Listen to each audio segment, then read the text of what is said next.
It's a house fit for a prince, Britain's Prince Charles. The public are getting their first look at his vision for sustainable living at London's Ideal Home Show. Hank Dittmar is chief executive of the Prince's Trust. It's extremely well insulated. It's made from natural, healthy materials. And it's designed so well that, for the most part, you won't need to actually have central heating. You can just have a little wood-burning stove to take the chill off from time to time. And so, actually, it's about designing in such a way that you don't need lots of accoutrements to make it work. The materials are either natural or recycled. It's meant to be a home for modern living, says interior designer Christina Moore, but without the garish gadgetry.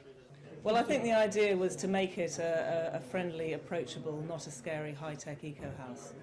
So the idea for the interiors was that the most sustainable kind of interior is something that reuses old things. So even new things made with sustainable materials are not really as eco-friendly as reusing old pieces and refurbishing things.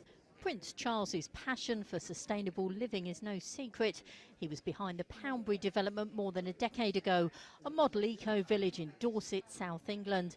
But it was his great-grandfather, King George V, who was the first royal to exhibit a house at the Ideal Home exhibition in 1935.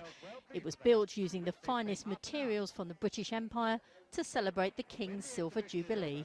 Back then, the royal involvement was a lot about providing large amounts of housing for people, large amounts of decent housing. Now we have the imperative of being green as well. So I think His Royal Highness's involvement is about showing that you can have a beautiful home and that you want to live in and have a light impact on the environment.